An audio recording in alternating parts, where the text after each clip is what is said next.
for all you do. Thank you. Hey Alex, how you doing, man?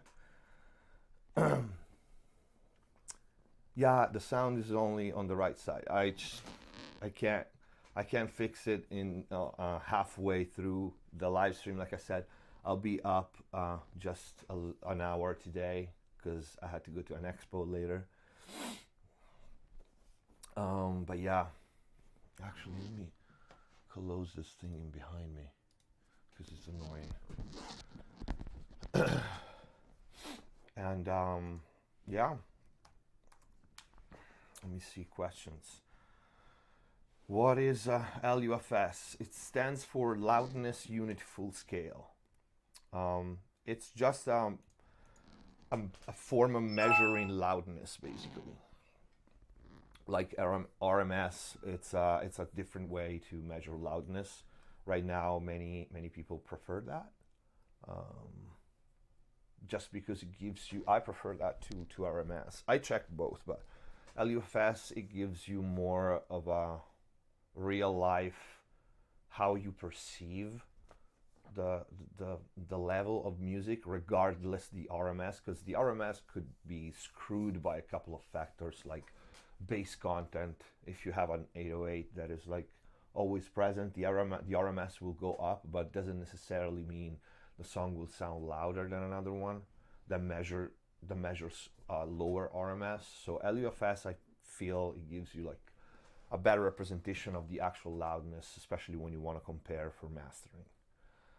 Converters and clocking, summing or monitors first? Summing last. You know, if you saw my video. Monitors first, converter seconds, and clocking is it's unless you have, and I suppose you're asking about an external clock, unless you have multiple units, multiple digital units to clock, it's not even necessary. If you have like one interface, external clock is not necessary. And sometimes not even, well, I won't go there, but let's leave it at that. If you have one interface, an external clock is not necessary at all. If you have multiple, like for example, I have the Motu and the SSL, you want to clock them with an external clock, yes. But monitors first, converters seconds, clocking third, and summing. I don't know what to do with summing. Like I said, there are some summing units right now that are interesting, not because they solve the non-existent problem of the digital sum, but because they have color on board, they have saturation, they have maybe stereo editors, something like that. Not because of the sum. The sum thing, I did 2 videos about it. It's bullshit for me. It does change the sound, and I know people who bought summing mixers will always say, "Oh, you know, you don't understand. You don't have golden ears," or blah blah bullshit blah. No, it does change the sound, but the fact that it changes the sound doesn't mean that it makes it better, and doesn't mean that it's worth $3,000. Even a compressor changes the sound if you run material through it. It's transformers, it's components, it's so many things. But yeah, with that said, whatever works. If you like summing mixers, buy them. Malcolm, I would like to know how to set up my metering in Pro Tools to display minus 18 dBSF for recording vocals. Well, you mean your metering when your metering in Pro Tools is at 0, you are minus 18 dBSF. Well, I don't remember how you do it in Pro Tools. I know you can, and it should be pretty easy. You go into the setup. I have Pro Tools here. Hold on. Setup, preferences, preference metering, and here you can, in this page, you can see maybe. In this page you can see Pro Tools Classic, blah blah blah. You have sample peak, linear extended, RMS, VU. You set it to VU, and when you set it to VU, will give you, yeah, there you go. So you go on setup, open preferences. In the metering tab, you select meter type, VU meter, and then you have a window that asks you which what level do you want it, and it's set at 14 minus 14. But I'm not sure you want to do that. Maybe the question would be, when my Pro Tools meters peaks at 0, you want to read minus 18 dBSF on the view meter. If that's the case, I have several videos. Look for the gain staging video. You will find it. Every VU meter that you get has a calibration, simple calibration knob. You can calibrate it to where you want. You can calibrate it to minus 18 dBFS. If you want to do it like I showed you right now in Pro Tools, set up metering, set up preferences, metering section, and you can do it from there. Desk is leak. Yeah, it's not bad. Okay, I'm losing the questions. Where I am.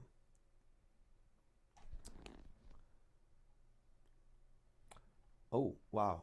Where are the cat? Okay. Oh, God. So many questions. Hold on. Okay. Jesus Christ. I'm so behind. I'm sorry, guys.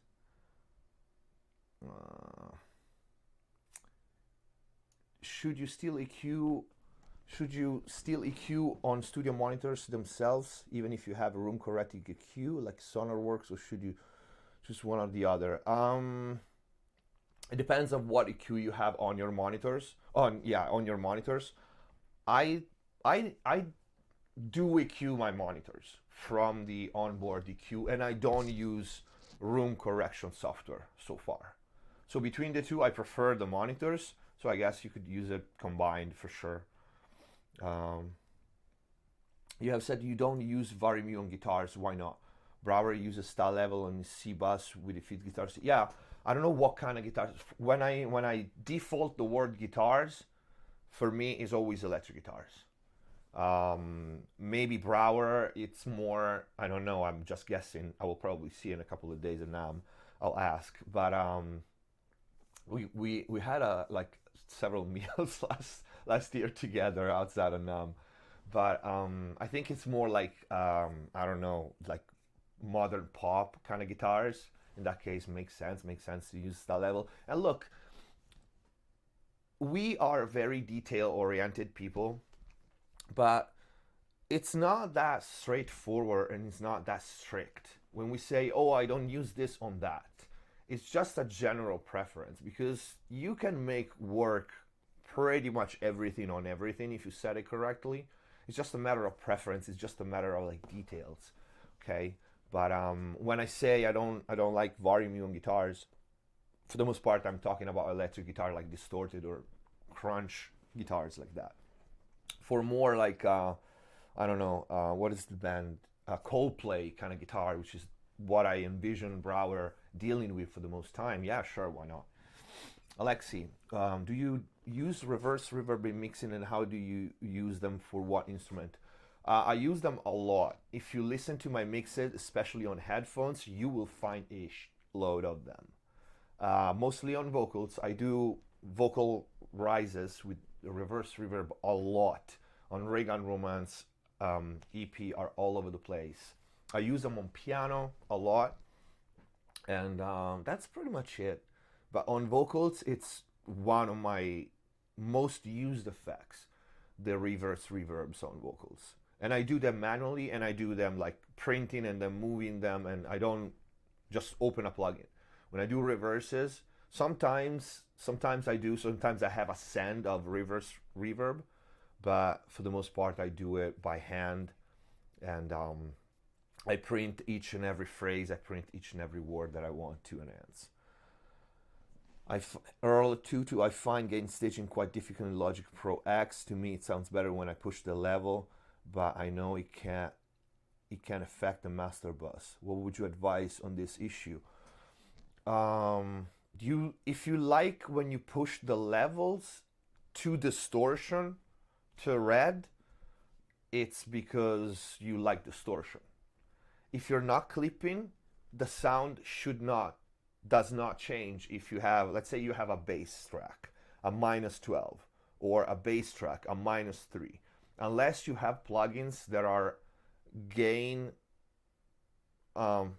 dependent, so the more you, like a saturator, the harder you hit it, the more sound it gives you. So any track given no plugin on it, when you change the fader level, the actual volume, it will not change the sound in a DAW. In an analog console, yeah, maybe. On a DAW, it won't. So you probably just like a louder, you just like more volume, in which case I would suggest just mix a higher volume. Because unless you have plugins that are gain dependent, it shouldn't make any difference. And there's no way around. Like, how do you solve this issue? You don't. If you top your master bus, you top your master bus. Moto is good for me to buy to run analog gear through for mixing. Yep, look at that. That's a Moto. I keep that as my main interface and control room. I also have 24 channels of SSL, but Moto is fantastic. Daniel, hey David, 2 questions. Best practice to make a track that is buried in a mix, gets its own space. Last is clarity in a mix, more about stereo placement or more EQ based? Both. Clarity in a mix, it's about everything. Clarity, like, these words are hard to define just because, hold on, do I have this still on? Yeah, this makes no sense. Okay. Clarity in a mix doesn't really, I mean, it's so hard to define. Definitely stereo placement is important, but not that important, like, especially for someone like me that mixes LCR. So for me, there are 3 panels only. So for me, it's definitely more EQ based. But to make a track that is buried in the mix and to get its own space, find out what is masking that track. And if that track is really important for you, first line of attack is always volume. Just turn it up. If that doesn't work, find out what elements in the mix are clashing. Clashing meaning start muting one thing at a time, leaving everything else going and listening to that track. And probably you will find one element in the mix that masks that track that you want to bring up. Other than that, if none of this works, that track doesn't fit the mix. Whether the sound, you just try to find a different sound, try to find a different, you can't change the whole mix for that one track unless it's the most important track. So these would be the best, the advices that I feel like giving you. Park Brain, what do you think about the TC Electronic Finalizer press? I don't know what it is, and I do have TC stuff. I will get on it. I'm buying Studer 696 this week, my first summing mixer. Do you have any tips for summing? I really don't for summing. I really don't, like, because I myself don't like summing mixers that much. So I again, it would be, my advice would be simple logic. Test your summing mixer to different levels and try to find the sweet spot. That's, again, basic logic, but other than that, the summing mixer doesn't really do anything. It's just there and it sums. So the only thing you have to experiment with is the level you want to hit it. So try different material, like bass heavy rock with mid forward material, or very dynamic material, and see where is the sweet spot and how wide it is. For example, if you have very wide dynamic range, you might run into if it has a small window where the gain staging is, like the sweet spot is, you might find that you have to compromise. Either you hit it hard enough to get the sound of it in the highest parts of the song and not that much in the lower part of the songs, or the other way around. Well, actually, the other way around wouldn't be possible, because if you hit it at the sweet spot with the low level parts, the high level parts will gonna sound like crap. So test your sweet spot. Where is it and how wide is it? Okay. Um, Hi David, do you miss your tag units? Yes and no. I wasn't using the Magnetismus 2 that much, if not at all. And the cream was kind of redundant for me because I have so many compressors, and that is an SSL style, which is great, but I already have the Dion, which I could bring around when I was here, when I moved here at the beginning. Was easier. I've been using it more, so I miss the cream here and there for sure. But I have so much gear that it's crazy. I don't use that much gear anymore, and I have new units like this one, and I cannot even tell you what it is really. Um, the new drummer saturator. I have so many. I sold two distressors because I don't need all this gear. I have the new Heritage successor, so I have so many. Um, it's enough. I'm sure I will come back from NAM with more gear. That's also why. It's first I catch you live. My actual first time the show was canceled. Didn't even start. I'm sorry. So my live stream are infamous for being a mess. I'm glad you were able to join. I love his fluid doesn't go wear a mask and what gives straight accurate. Thank you, Sintel Production. What are your rate for mixing? Just write me on inforockstarstudio at gmail.com. The email is in the info box in every video, and you will get mixing rate or mastering rate, whatever you need. It depends on so many factors. It depends on track count. It depends on genre. It depends what your deadline is. It depends on a lot of things. Coscon, hey man, I was wondering if analog EQ is better sounding than digital. It depends on the analog EQ. There are some crappy analog EQ. Generally speaking, we tend to like analog EQ better, but also digital EQ today. Like, we couldn't do a modern mix without digital EQs. Digital EQs have nothing wrong, but for example, my two bus, I have the Drummer 1974 here, my two bus stereo parametric EQ, and it sounds amazing.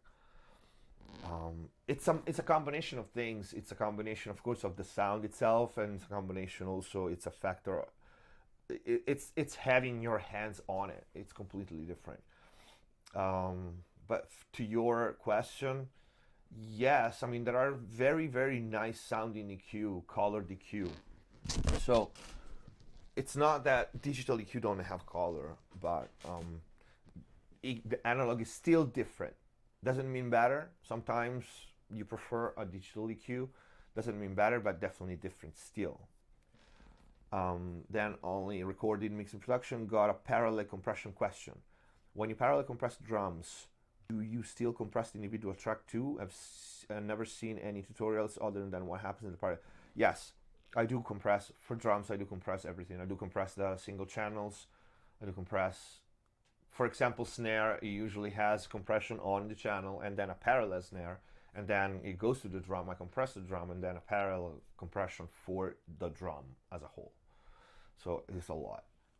Doesn't mean that I'm squashing the living out of every stage of compression. Maybe they do a little, but yeah, I do compress individual track as well.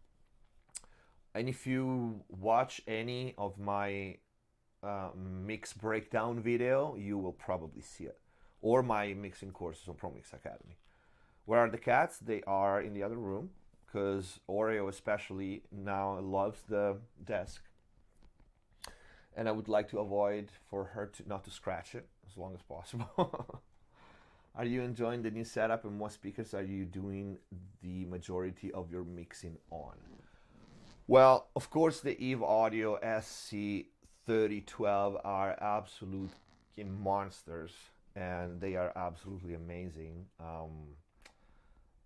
I don't have yet my full speaker setup. So for the most part, I stay for editing. I usually stay on the black one. For the first batch of mixing, I stay on the Kali, and of course, I finish my mix, or I do at least 50% of my mix on the eaves. But I miss still my Genelec 1031s, which I also use. So I spread my time with these equally, basically, and I'm very happy with it. Yeah, the Eve are Jesus. They're so amazing, and not amazing in the sense, oh, everything sounds good on them. They're so detailed. The low end is like mind blowing. I've never heard a speaker going not just that low, but that low and keeping the low end that solid and tight and precise when you have to like decide if your low end is right. They're crazy. They're the most precise monitors I've ever heard. And of course they're expensive, but thank you for the donation, guys. Much appreciated. Hold on, where are we? Questions.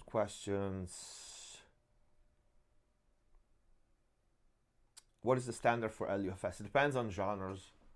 -8 is -7, -6, -4. No, -4 not. But the range is very wide. It depends on genre. -7, 8, 7, 6. No, sorry, LUFS. Yeah, 8, 7 if you want to be loud. But there's stupid things out there, loudness-wise. So, thank you, Danny. Nice to see live show. CD, now that you have been here in the States a bit more, have you been working with more American artists? Has anything changed as for the style, sensibilities in work? Yeah, I've worked with several American artists. Last one was Ryan Schuck from Orgy, Julian Kay. I don't know if my style changed. I think so. I want to believe so, just because it would be evolution in general. So yeah, definitely. I want to believe. I want to believe that. I like my latest mixes, so that's good. And I'm doing a lot of mastering these days, more than mixing. Just because mixing for me has become so time consuming that is not really. I mean, I had to pick and choose what I mix because it takes time. I don't rush mixes, so it's something that I have to consider every time. Do I want to do this mix? Do I want to enter this project mixing wise? So I do a lot of mastering. But yeah, definitely. I want to believe my style changed, as in, I want to believe you get better every mix you do. But it was also a period of adjustment, because I moved 3 times. I waited like a little bit to get my setup for reasons that were not depending on me. So that was a good bench. When you had to get the work done and you weren't in the ideal environment, or you didn't have all your gear, and I was spoiled before, because I really had like everything and anything, and and now I have even more. But there was a period in which I had to get done to get things done, and I wasn't in my comfort zone. So I learned a few things there, to the point that, for example, well, I don't need my 4 distressors anymore. I just need 2 because I can get away with other things. Scott Chandler, what are you most excited to check out on NAMM?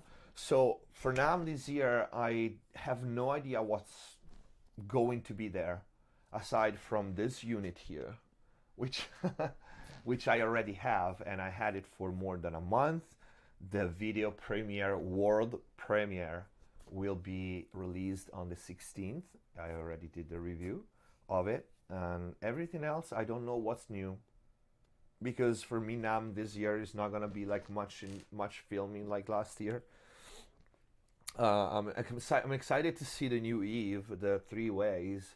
I'm excited to see the new stuff from Heritage. I'm excited to see a couple of Software Mammoth Audio. I'm excited to see Neve, AMS Neve.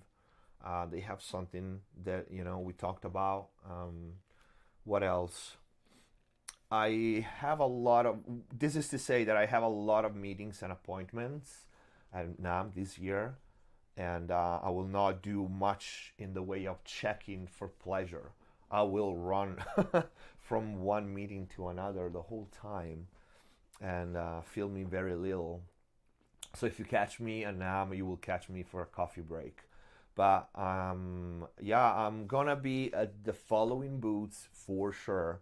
I'm gonna be, of course, Eve Audio booth, Cloud, Roosevelt Audience, Sonic Ware, Kali. I'll be at Neve, AMS Neve, Waves, Amped Studio, Plugin Boutique, Universal Audio, Drummer, and Acuson, Auratone, and Mammoth Audio for now, and that's what I remember. So I'll be running around, but I'll keep an eye out for whatever is new for sure. You look really tired. I hope you feel better. Well, no, I do. I am tired. I am very tired. I work 18 hours a day. Would you like to know how to set up my meter in Pro Tools? Okay, I replied that. Thanks for the live Q&A. Do you aim for our dynamic range in the reference track to use the metering or not? Do you aim for the RMS slash LUFS slash dynamic range of the reference track you use when mastering or not? If so, why? If I have a reference, yes, I try to match. Not much that, well, the dynamic range too, but if the client asks me to match the RMS and LUFS, yes, of course, I will. And that's the only reason why I would try to match a reference. Because otherwise, and most times I get, like I said before, I do more mastering than mixing right now. And all my clients usually tell me, if they give me a reference, it's just because I ask, do you have one? But most of the times they just go, just make it sound good, do your thing. Because I trust you, because, they want my take on it more than matching a reference track. But when I have a reference track, I always try to match the client expectation. That's the only reason as to why I want to match another track, unless they give me a reference that I think personally sounds amazing, and then I want to go there. Not just RMS and LUFS, but sound-wise. Don M, if you only have a 8-channel interface, can you record a live drum set with a live band guitar, bass, keys, 2 vocals? It's tricky, but you can. So let's see. You have 8 channels. You have to record a drum set, a bass, a guitar, keys, and 2 vocals.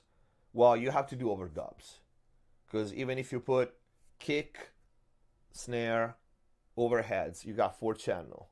Okay, bass, guitar, and keys. If the keys are stereo, that's your 8 channels. You do the vocals some other time. If you cannot do the vocals some other time, well, in this case, it's gonna be probably what's called the recording man on drums. So 1 mic over the shoulder, 2 mics for the drums, basically. 1 mic over the shoulder, 1 in front of the kick. That's your drum. Bass, 1 guitar, 2 keys, 2 vocals. That's your full band with 8 channels. Sound coming only from the left. I know. Sorry about the sound coming from the left channel. I will fix it when I will re-upload it with the sound in the middle. I cannot fix it on the halfway through, or the live stream is gonna go down. Forgive me, guys, this setup is new. I didn't have the time to test the live stream before setting up everything, so I was almost about to cancel it, and I said, wherever, let's go and see how it goes. What else? Willow Lacrosse, what time is it? I have 20 minutes. New gear pops up almost every day. Does it still matter to upgrade again and again? No. No. Look at me. I had distressors for forever. um, I had at this point several machines that I've been using forever, especially sound interfaces, like interfaces, converters and preamps and all that. No, it's just marketing. Okay, it's just marketing. Do not buy and sell. Do not buy and sell. Do not buy and sell. Try to buy stuff that you keep or you envision keeping for a long time. Try to sell and buy the least possible because you probably lose money every time. No, there's no need to keep upgrading over and over and over. Even because if you do that, you never get to know your gear well, especially with key pieces like monitors or converters and stuff like that. But even compressors and microphones, and you need to know your gear, and then you upgrade when you feel like, all right, I reached the limit. I know I can't squeeze anything more out of this, and it's holding me back. Let's see what the market offers me. That's when you should upgrade. Or you really want something because it's pretty and you and you buy it. I did that too. In this live, can you talk about the buffer size and how you how to increase it? Mean when my sound card have only 2048 is a possibility to increase? No, no. If your sound card only goes to 2048 buffer, it depends on your drivers. It depends. I think just on your drivers, not on your computer. So, but I cannot imagine you needing more than 2048 buffer samples. Those are samples, 2048 samples to do anything. Like we put buffer size higher to mix and lower to record. There's no way you can possibly need more than 2048 samples for mixing. So I don't know why would you want to increase it. Maybe if you have a problem, it's somewhere else. But no, you cannot increase it. Thank you guys for the donations.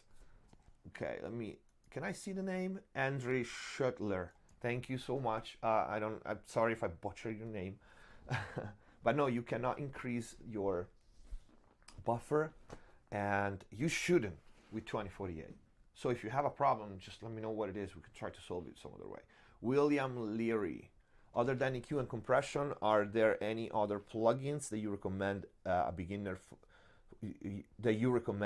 focus on when learning how to mix? There are so many. Yes, of course. EQ and compression. I would say EQ and compression, reverbs and delays, and then at this point in time, get one versatile saturator and try to mess with it. Start to mess with it, but definitely learn reverbs. I would say I don't want to say it just because I love compression so much, but EQ and compression and reverb are all there, and delays. Definitely, the use of reverbs and delays, it's so important, and it's so many times what makes a difference. And by reverbs, don't think the washy kind of long haul reverb. Okay, it's like 3D positioning. I have several videos on 3D positioning. Just look 3D positioning on the channel bar, on the channel search bar, and you will find many EQ and reverbs and delays for sure. As to what plugin, start with stock always. It's the same thing that I said before. Stock plugins today in any DAW are basically really good, way better than they were before. So before buying a third party, learn the basics on your stock plugin, and then I post my favorite plugins a lot. I post like the good deals that I find that I think they're a steal for the money. So just keep following the pages, and I do give advices on plugins all the time. Like top of my head, I could say a couple, but Valhalla reverbs are great. Delay UVI, both the reverbs and the delays are great. Waves have some great ones, but there are also a lot. If you follow me, I like the non-mainstream stuff, because on those companies, I find there's a lot less money spent on marketing and pretty GUIs, and more like on the research. So yeah, but definitely delays and reverbs. Soundcast Studio, Q compression, saturation. Yeah, like I said, delays and reverb. Yeah, heavy metal mixer. You read my mind. I mean, you know. Okay. Let me see. God, we are so many. I'm so behind these questions. I'm trying to go fast. Is a Isaiah Navarro just record the capella, so I'm thinking of posting on SoundCloud. And if there's anything you wish you knew before you started, because I haven't gotten copyrights or publishing. Well, if you're not gonna make any money, I mean, register your songs before uploading them to BMI or to ASCAP, because you never know. Especially if it's an acapella, they could be using it on like the next big hit, and you're gonna hate life if that happens. Yeah, it's so easy. Just open an account of BMI or ASCAP, register your creation, and then upload it. Clockwise, if you didn't have the API 2500 512 and had a 2000 budget, what hardware preamp and compressor combo would you go for today? Something with a bit of color, not extra clean. I can give you two options. 2000 is a good budget. I can give you this one, Drummer 1970, which is gonna be released NAMM the 16th. My review is coming out. I shouldn't. Well, I shouldn't show it, and I shouldn't talk about it. But I cleared with John. I'm gonna put it on the desk. If someone ask me or see it, I'm gonna say something. So 1970 new dual preamp fat compressor by Drummer is amazing. Dual mono stereo. Or look into Heritage units.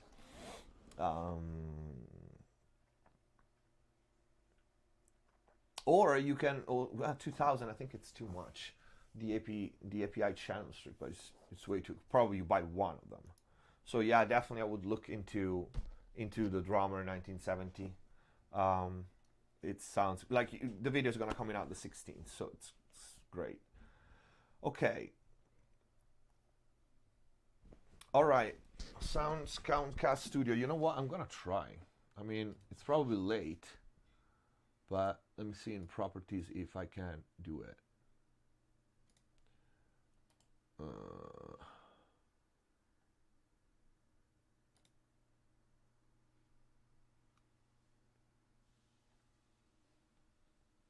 I don't know how to, because I suck ass at doing all the audio, stereo, mono. No, it needs to restart to do it, so I can't stop the live stream. Sorry, I will fix this and I will re-upload the video. Okay. Fuck. Wow, I will not be able to get all the questions. I have 10 minutes only left. Let me get to our members. Look, really want to compress vocals on the way in the way you do with heavy compression to make artists perform better. How do I become a wizard like you? I don't know if I'm a wizard, but the best thing is hang out with people that are better than you. Like, follow them, shadow them, look what they do, and you will get there. And practice a lot. That's the thing. Let me see. I want to get. Oh, Alexi, thank you. Buy my courses. That's basically a good way, like, to shadow me. Yeah, for sure. All right. I want to make sure I catch all the members. William Morris. I'm only getting the right. I know. I'm sorry. The right side audio is gonna be the curse today. Hold on. Bring me the sunshine. 120 folks. Where are the likes? It's fine. It's the audio on one side that's pissing people off. All right. Let's try to get some questions up. Where were we? Reverse reverb, we were down. Okay.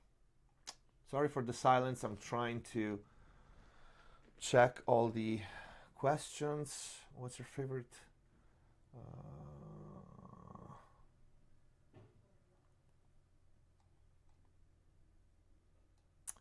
Skyrise. What's up, David? So when are you and Bella gonna have a moonwalk competition? I think by the end of January. Thank you. Okay. What do you think? Final answer for mastering? I don't know. Nmon 1 on hardware emulation. I'm sure you know of the analog button on some older plugins. I understand that be emulate the noise or hiss, but new ones like CLA Hub have noise and button. So what it is? No, they don't only emulate noise. The Waves plugins, the old analog. For example, you can try this on, I think, yeah, you can try it on the API 2500. If you watch my videos on the secret saturator, Waves secret saturator plugin, the API 2500, when in feed forward mode, if you turn the output so that it clips, if it has the analog on, it doesn't clip, it saturates. If you take the analog off, it clips. So on those plugins, there's both. There's just noise, and when you hit the red, they do emulate, they do have a sub clipping thingy going on. Analog EQ or digital for low end? That's hard. That's hard. If you want sweet and blue on the low end, I would say analog. If you want precision, I would say digital. It's case by case, because the SSL EQ can be so precise and tight, and digital sometimes can just not have the same oomph than analog. But sometimes analog it smears things a little too much, depending on what unit you have. I love analog EQs. So, but digital has nothing wrong with it. Digital has nothing wrong going on, like for the low end. It can be extremely precise. So, but yeah, when you find a sweet sounding EQ like my West Audio Pultec, it's great. It's possible to do mixing well just with computer sound card software. Yeah, it's possible. It's totally possible. It's just a matter of skills and experience. I would say it's possible if you mixed in so many different environments and studios and for so long that at that point you have sounds in your brain. I'm trying to go fast to catch all of you. Won't be able. I have like 10 minutes. Special K on acid. How critical is -6 dB headroom on the final mix before mastering? 0. It doesn't matter. It doesn't matter. I said this several times. We mix in 24-bit. The internal engine are 32-bit. It doesn't matter where your mix peaks.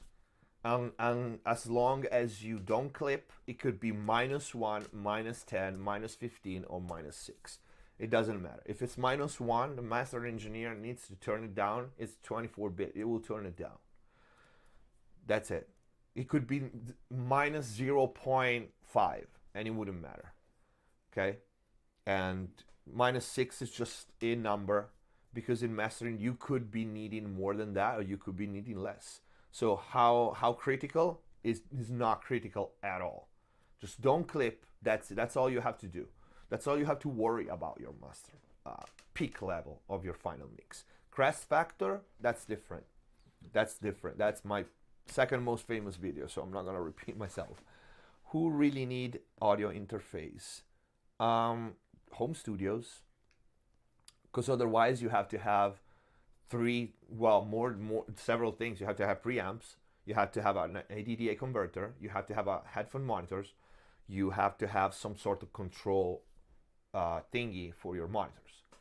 So everybody in interface is an all-in-one. So anyone that wants to get audio into a computer, yeah, exactly. I only use headphones because I haven't yet right place to put monitors. How can I cannot do good mixes?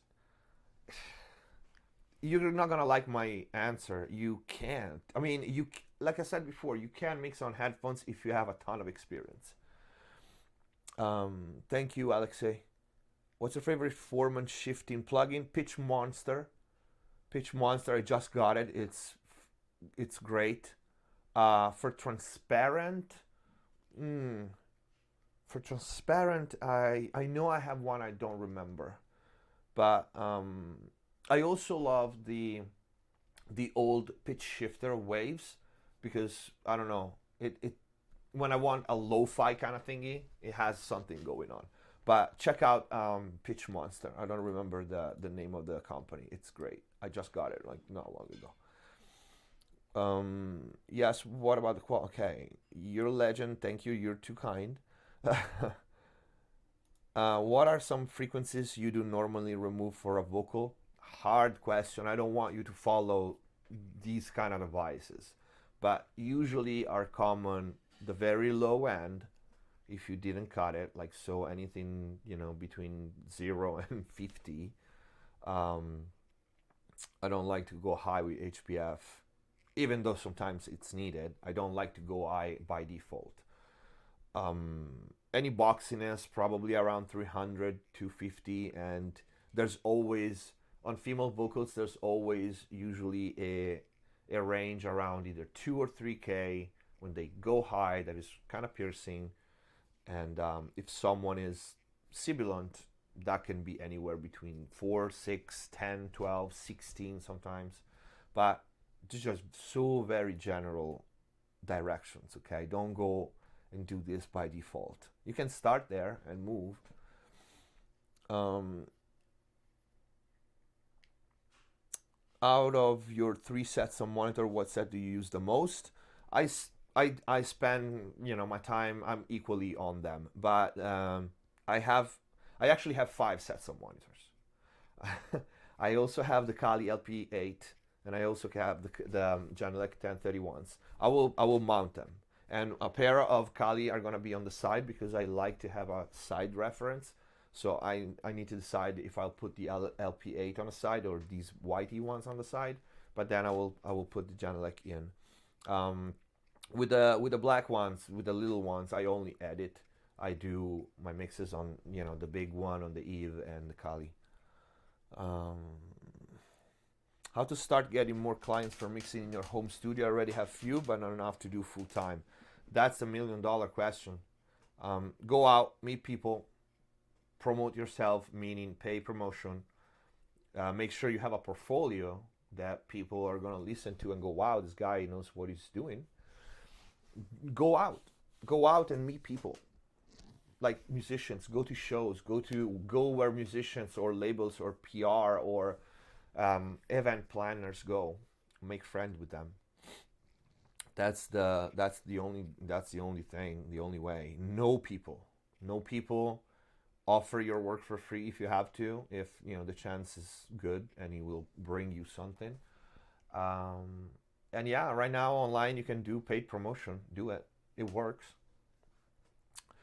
Why LCR and not panning things like 50? Because that's the way I've always mixed.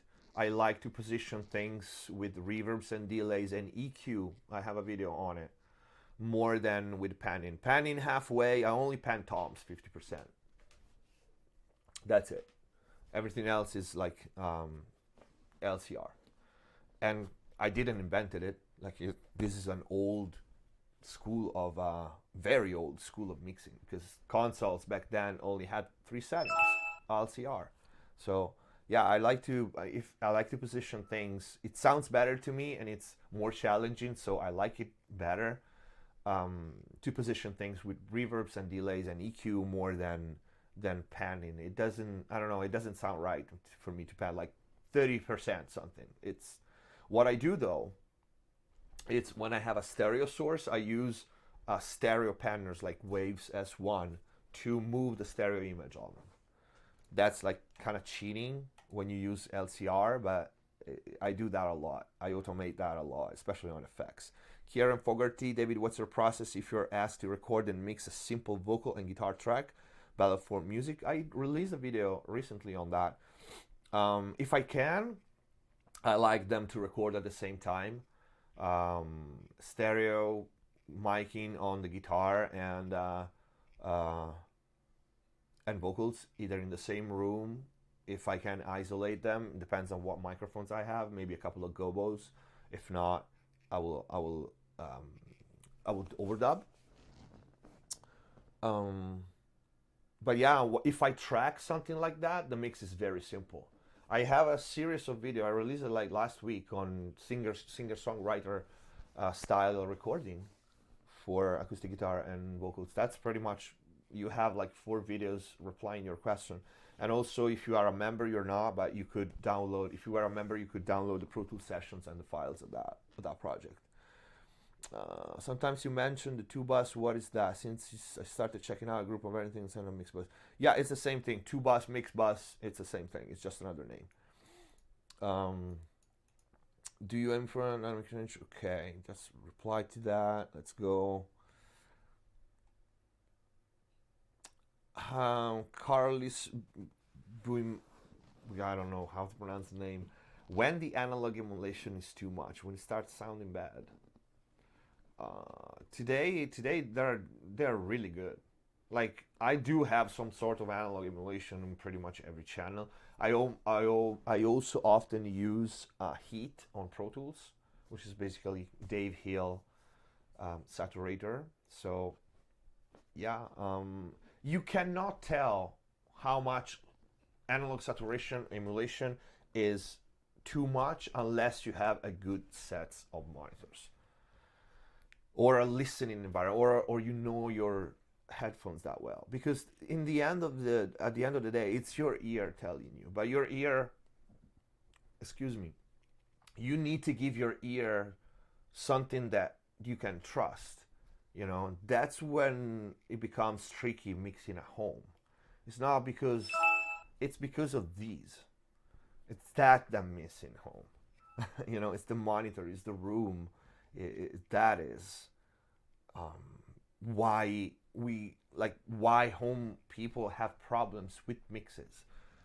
Some of them suck at mixing, but some of them would be a lot better if you put them in an environment in which, after they got to know it, because anybody can go in a new studio. Like I went a Sphere a couple of days ago, fucking gigantic, beautiful, amazing studio. But if I never mix there, I mean, I mixed for so long, it will take me not long to get used to it. But anybody, you take someone that has mixed at home with a pair of small speakers or headphones for like the past 3, 4, 5 years, and you put it in a $1 million studio, he will not do anything because he doesn't know the environment. But once he gets used to it, a lot of people that mix at home will be a lot better if they have the possibility to have the monitoring system. But that's also why you pay mixing engineer. Oh, I can do all by myself. Of course you can, but that doesn't mean you should, or that's the best way to make your song sound the best. It's such a shame. Like, people work so hard on their songs, and I understand that sometimes there's people are controlling. I was one of them. So you don't want anybody to touch your song, or you want to be there what did you do, let me see. But that's not the way, and I speak from experience, because if I could go back, at the time where I was super controlling, I wanted to do like all by myself or have control every single detail, that screws you over, and it's 90% not good for the song. Yeah, I digress, sorry. Kathleen Popescu, do you consider audio mixers, editors, or recording engineer true sound engineers? Had a chat with an university professor who only considers sound engineers do write plugins and work in telecom. Well, I would call the people who write plugins and work in telecom IT guys. Um, I wouldn't even call. I mean, it seems like sound engineer is like a badge. It's not a badge. Like, I personally don't care if I'm called a sound engineer or not. We use that word for like it's a convention. It's just how we say the general population what we do in a way that they understand. Because if people ask me what you do for a living, I'm a mix engineer. Oh, you're a DJ? No, just, you know. But so that's why. But people who write plugins and work in telecom are IT guy, are programmers, um, audio mixers, editors, and recording engineers are artists. It's a big ass difference. I wouldn't even call them engineer. I think call them sound engineers is diminishing what we do. You know, a producer is an artist, a mix engineer is an artist, a recording engineer is an artist. 90, there's the technical part, but for me it's like 30%. 70% is artistic. So if they want the term sound engineer, they can get it. But I don't think it belongs to them. I think sound engineers are, if anything, those guys that set up live PAs or, build gear, you know. But people write plugins, and again, it's nothing wrong with it, but I would put them in the IT category. I need to go.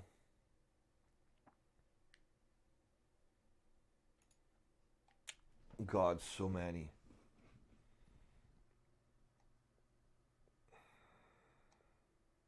It's a lot of spam too.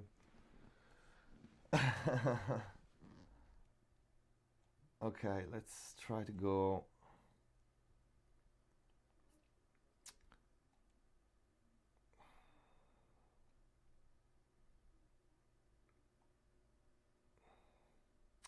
Okay, so let's put this user away because he's spamming with like a billion messages. Let me try to get the last questions.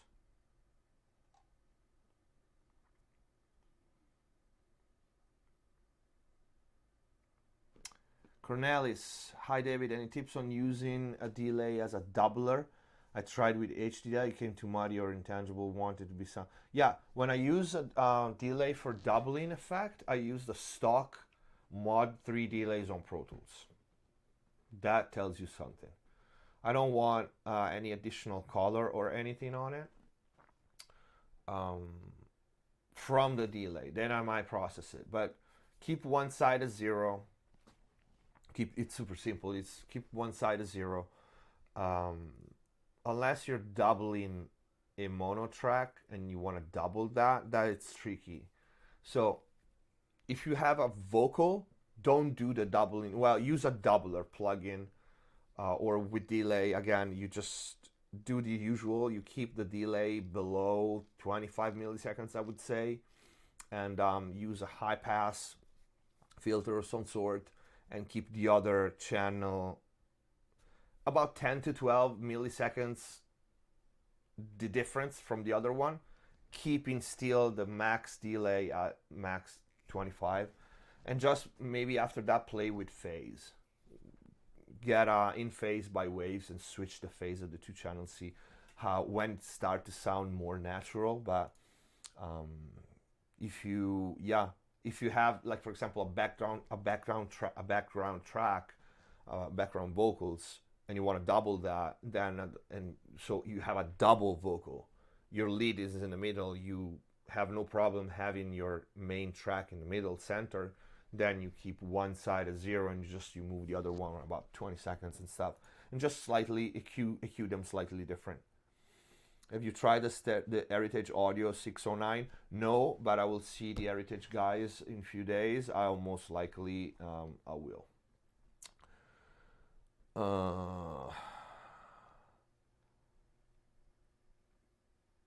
Top 5 best saturator. I have a video on that. There are so many right now.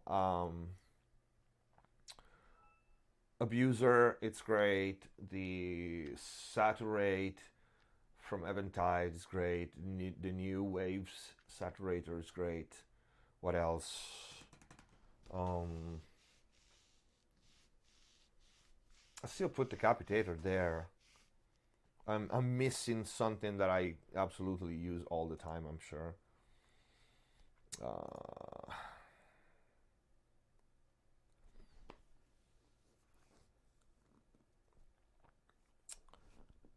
I don't remember top of my head. Okay, let me reply to Andrea, who is asking me most of the time you're using experience on EQ. Most of the time you're using digital Sonox EQ to reduce problem frequency and for boosting color EQ, example waves, SSL. What's your opinion on this? Yeah, that's a pretty standard practice to use clean EQ for cutting and a sweetening EQ for boosting, a color EQ for boosting. That's pretty much what I do for the most part too.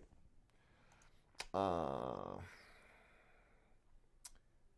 Hello, can you tell us the secret for a good crest factor in hip hop and trap? How to make stabilization of the low end? Watch my loudness it's not in mastering video. That's all there. And then the two follow-up videos are in the link down below. Because otherwise I will have to speak for like 5 hours. I see you have the LP6. Do you recommend them? Yes, I have the LP6 and I have the LP8 too. They're great monitors. You can't beat them for the price. Of course, they're not my Eves, but they're absolutely great. Monobase. Oh, who uses microshift? Okay, and why if white bass is supposedly bad? Because bass. So, who uses microshift, the sound toy plugin on monobase, and why if white bass is supposedly bad? Because bass is something that you want to have mono stereo center solid, and low frequencies. It doesn't matter that you widen them; they're not gonna be stereo. Around 80, 100 and below. So you're just messing up the phase and you lose power if you do that. You should probably multi-bass, cut anywhere, cut everything around, let's say 250 or something, and then apply a fully wet stereo widener for your bass there. In that case, you still have the mono and the low end bass solid, and you have also the stereo part. White bass is not a problem. White bass done wrong is a problem. Welcome to Tony Collin, a new member. Thank you. I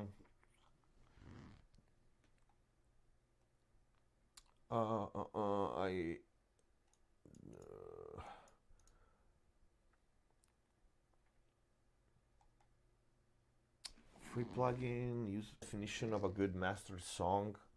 God, it's just words. You know, it. I can throw smooth, clarity. It's for me. Okay, for me, the mastering is just making what the mix already is a little more. So a good mastered song, it first of all it's not crushed because that's the trend. It has a good stereo image, so that's one thing you check in mastering. It has a solid, steady low end. It's not harsh and it sounds good at all levels, meaning a low volume and a high volume.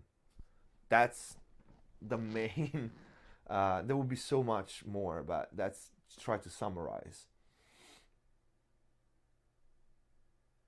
How build up your bass trap? Just get a 2x2 or a 4x4 by 703, and build it enclosure and put fabric on top of it.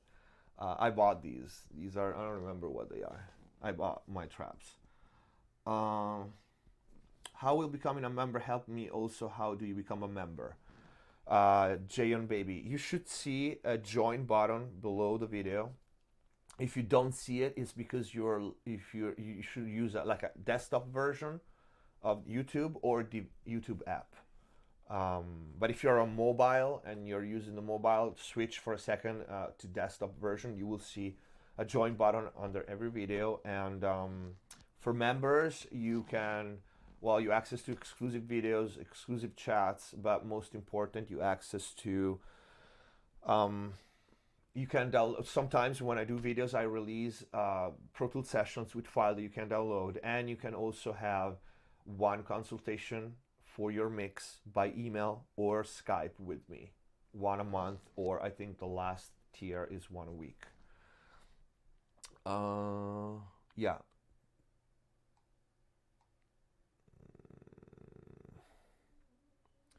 All right, I'm 17 minutes late. I gotta go. So it's useful to mix in mono. I heard Derek Ali does it. What do you think? Yeah, check your mix in mono. Monitor your mix in mono, meaning, see this? Click the mono button and see if everything is fine. And then you go in stereo. Don't mix for 100% mono compatibility. I have a couple of videos on that. But it's useful. It's useful if you check your mix in mono, meaning monitoring in mono here and there, or when you think something is out of phase. Okay, don't mix in mono all the time. I mean, I don't do it because there's the other. It's a double-edged sword, because when you mix in mono all the time and then you switch to stereo, everything sounds amazing. You know, you're fooling yourself, because of course everything is gonna sound better. But if you mix for stereo, and we do mix for stereo, you want to spend most of the time mixing in stereo and a little time checking in mono. That's my take on it.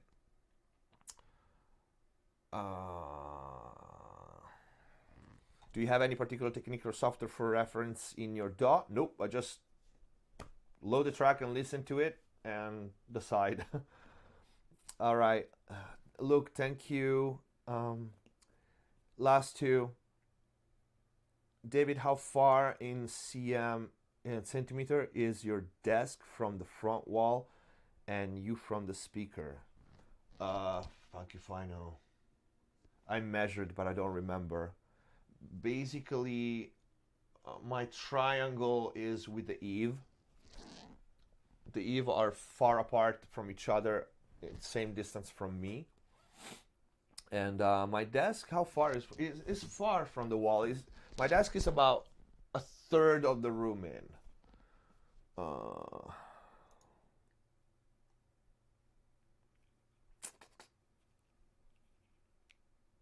Critics Pizza. Thank you, William. Thank you, thank you. I will reply. The last question is from a member. If you work with a vocalist that isn't very skilled, it requires you to do a lot of work with the vocal afterward. What are the biggest challenges that you have with that? If it happened to me, yeah, of course. Well, the problems with that is always pitch. So pitch timing and breath management. So when you have to fix all that, is always a compromise. You know, it's really hard to fake a good vocalist with editing and tricks. So you throw a lot of effects at it. Once you did all you can to time it, to tune it, to remove like hard, bad sounding breaths, noises. When you're done all of that, you start being creative. And if you can't leave the vocal bare bone because it sounds like not that great, you just be creative and throw a bunch of effects at it. And if that doesn't work, you call a ghost singer and you make her or him sing underneath the real singer, and you don't tell anybody. All right, guys, I gotta go. Thank you, everybody. I'm sorry for the vocal on one side. We'll try to fix it next time. And yeah, I hope this was useful. I will upload this with the audio fixed. That's it. Thank you, everybody, for chiming in. Check the info box down below and stay tuned, because we'll have a bunch of cool videos coming up next week. And that's it.